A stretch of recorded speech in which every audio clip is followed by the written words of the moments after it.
మీరు ఇస్తానని హామీ ఇచ్చిండ్రు. ఇస్తారా ఇవ్వరా అది మీ ఇష్టం.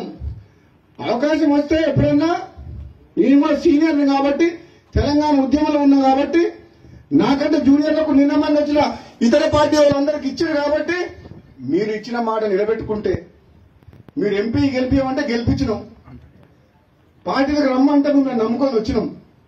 ఇస్తారా ఇయ్యరా అది మీ ఇష్టం. కానీ నేను మాత్రం పదవుల కోసం ఎవరింటికి పోయి కాలు మొక్కి మనసు చంపుకొని దిగజారడం మాత్రం జరగదు. పని బతుకున్నాగా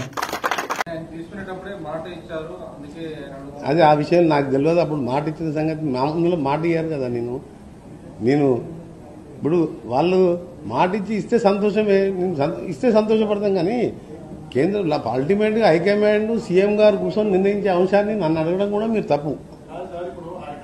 నా చేతులు లేని విషయాన్ని అడిగితే నేనేం చెప్పలేను. నాకు సంబంధం లేని విషయాల గురించి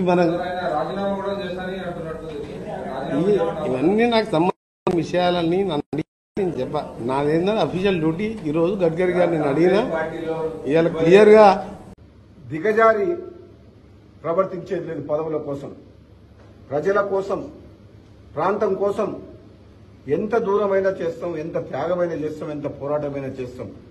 తెలంగాణ సమాజానికి అండగా ఉండాలి, బడుగు బలహీన వర్గాలకు అండగా ఉండాలి, పేద ప్రజలకు అండగా ఉండాలని ఒక లక్ష్యంతో రాజకీయాల్లో ఉన్న నాటువంటి వ్యక్తిని కొంతమంది వ్యక్తులు మంత్రి పదవి రాలేదని అందుకనే మాట్లాడుతున్నారని చెప్పేసి అంటున్నారు. నాయకులు అధిష్టానం హామీ మేరకు నేను మళ్ళీ కాంగ్రెస్ పార్టీలోకి వచ్చి పోరాటం చేస్తున్నా. నిజంగా అది అధిష్టానం తీసుకున్న నిర్ణయం. అధిష్టానం పిలుపు మేరకే నేను మళ్ళీ కాంగ్రెస్లోకి వచ్చిన.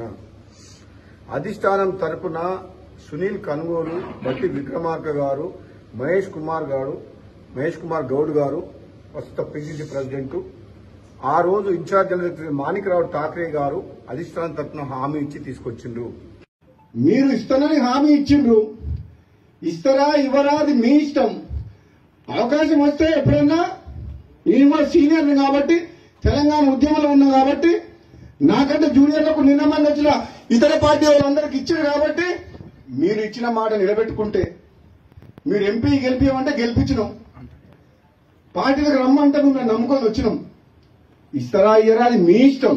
కానీ నేను మాత్రం పదవుల కోసం ఎవరింటికి పోయి కాలు మొక్కి మనసు చంపుకొని దిగజారడం మాత్రం జరగదు. పని బతుకున్నాగా అదే ఆ విషయం నాకు తెలియదు. అప్పుడు మాట ఇచ్చిన సంగతి మామూలుగా మాట ఇయ్యారు కదా.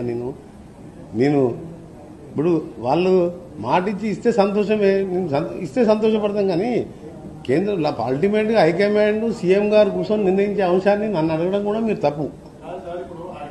నా చేతులు లేని విషయాన్ని అడిగితే నేనేం చెప్పలేను.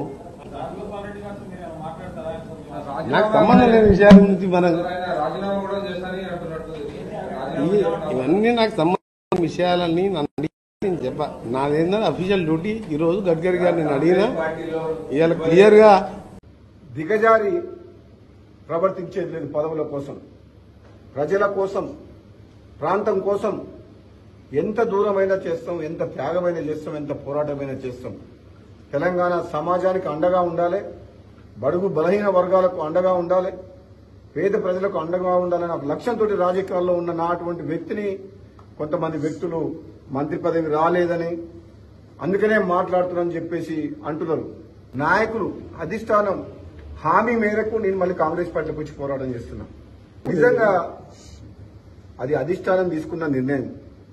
అధిష్టానం పిలుపు మేరకే నేను మళ్ళీ కాంగ్రెస్లోకి వచ్చిన.